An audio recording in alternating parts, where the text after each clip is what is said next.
రేవంత్ రెడ్డి ప్రభుత్వంపై పోరాటానికి BRS senior నేత మాజీ మంత్రి హరీష్ రావు సిద్ధమవుతున్నారు. సంగమేశ్వర బసవేశ్వర ప్రాజెక్టును పూర్తి చేయాలన్న డిమాండ్తో పాదయాత్ర చేపట్టేందుకు రంగం సిద్ధం చేసుకుంటున్నారు.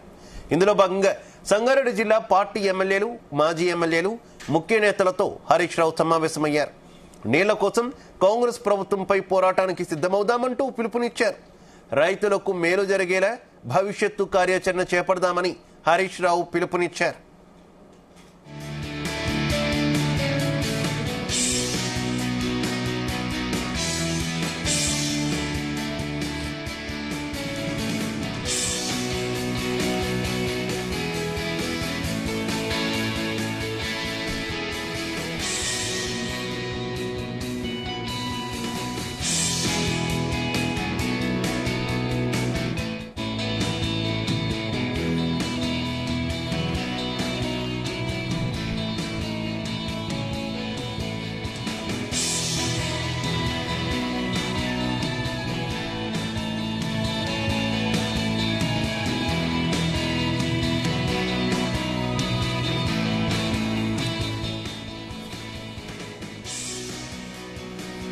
రైట్, ఇక ఇదే విషయానికి సంబంధించి మరింత సమాచారం మా కరెస్పాండెంట్ కరుణాకర్ అందిస్తారు.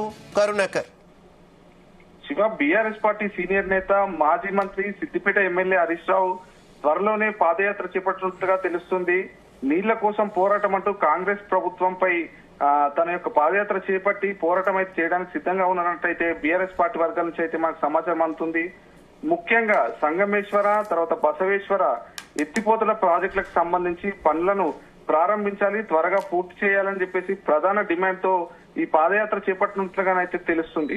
సరిగ్గా 2 ఏళ్ల క్రితం 2022వ సంవత్సరం ఫిబ్రవరి 21వ తేదీన నారాయణఖేడ్ నియోజకవర్గంలో నాటి ముఖ్యమంత్రి కేసీఆర్ ఈ ప్రాజెక్టులను శంకుస్థాపన చేశారు అప్పుడు. కానీ ఆ పనులు ఇప్పటి వరకు కూడా పూర్తి కాలేదు.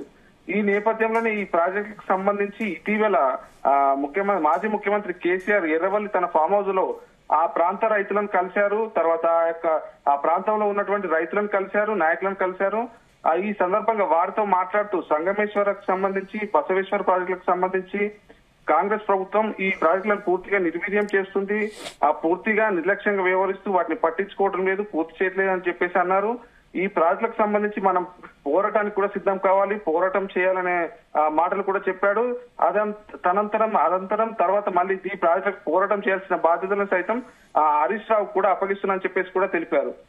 దీనికి సంబంధించి ఈ క్రమంలోనే హరీష్ రావు నేడు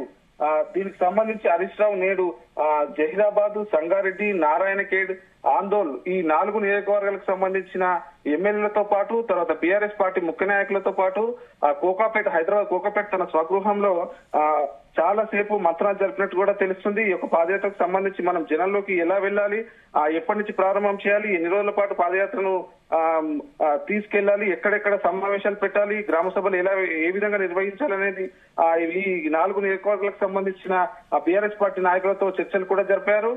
ముఖ్యంగా ఈ పాదయాత్ర జరాసంగం మండలం కేతకి సంగమేశ్వర ఆలయం వద్ద ప్రారంభించేసి నారాయణఖేడ్ లోని బసవేశ్వర విగ్రహం వద్ద ముగిస్తారని కూడా సమాచారం అయితే ఉంది. మొత్తంగా వారం రోజుల పాటు ఈ యొక్క పాదయాత్రను కూడా హరీష్ రావు చేపట్టున్నట్టుగా తెలుస్తుంది. సుమారు 130 కిలోమీటర్ల పొడవున ఈ ప్రాజెక్ట్ కు సంబంధించి నిర్దేశిత ఆయకట్టు ప్రాంతంలోనే ఈ యొక్క పాదయాత్ర కొనసాగుతుందన్నట్టు కూడా బీఆర్ఎస్ వర్గాలు తెలిపాయి. ప్రతిరోజు 18 నుంచి 20 కిలోమీటర్ల పొడవున ఈ యాత్ర కొనసాగే అవకాశం ఉందని చెప్పేసి, తర్వాత ఈ యొక్క పాదయాత్ర కొనసాగుతున్న తరుణంలో ప్రతి గ్రామంలో ఎక్కడెక్కడ సభలు నిర్వహించాలి, ప్రజలకు ఏ విధంగా చెప్పాలి, ఈ ప్రాజెక్టులకు సంబంధించిన అంశాలు ఏ విధంగా ప్రజలకు తీసుకెళ్లాలని చెప్పేసి అయితే బీఆర్ఎస్ పార్టీకి సంబంధించిన హరీష్ రావు ఈ యొక్క మీటింగ్ లో కూడా చర్చించడం జరిగింది. తర్వాత ఇప్పుడు ఈ పాదయాత్ర ఎప్పుడు చేపట్టాలనే అంశం కూడా తెర మీదకి వచ్చింది. ఎందుకంటే ఇప్పుడు తెలంగాణ రాష్ట్రంలో రానున్న రోజుల్లో స్థానిక సంస్థల ఎలక్షన్లు కూడా రానున్నాయి. ఒకవేళ ఇప్పుడు ఎన్నికల నోటిఫికేషన్ ఇప్పుడు వెలువడుతుందా, తర్వాత వెలువడుతుందా, తర్వాత ఎన్నికల కోడ్కు ముందు మనం పాదయాత్ర చేపట్టాలా, తర్వాత పాదయాత్ర కూడా చేపట్టాలని చెప్పేసి సుదీర్ఘ మంత్రాలు కూడా చర్చించినట్టు కూడా తెలుస్తుంది.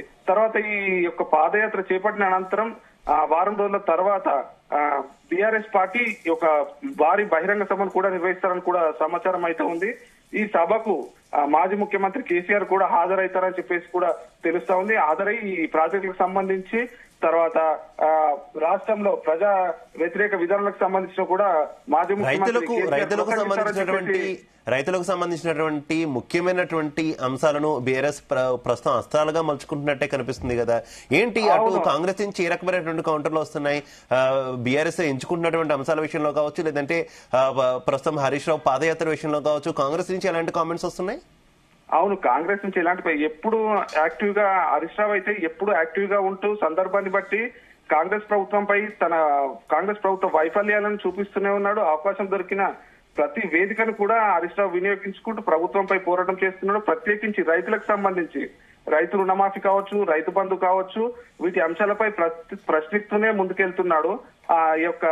తానైతే ప్రతి వేదికను కూడా అవకాశంగా తీసుకొని ముందుకు వెళ్తున్నాడు. కానీ దీనిపై కాంగ్రెస్ నాయకులు కూడా స్పందిస్తూ గతంలో కేటీఆర్ కూడా పాదయాత్ర చేపట్టారు, అయినప్పటికీ కూడా ఎలాంటి ప్రయోజనం లేదు. తర్వాత హరీష్ రావు కూడా పాదయాత్ర చేపడుతున్నాడు. బీఆర్ఎస్ పార్టీలకు సంబంధించి ఒక గ్రూపులుగా విభేదాలు కూడా తలెత్తున్నాయని చెప్పేసి కాంగ్రెస్ పార్టీకి సంబంధించిన నాయకులు అయితే కౌంటర్ ఇస్తున్నారు. ఇది ఏ విధంగా పాదయాత్ర చేపడతారో, ఏ విధంగా చూస్తారో అని చెప్పేసి కూడా కాంగ్రెస్ పార్టీ నాయకులు అయితే అంటున్నారు. Right, okay, thank you.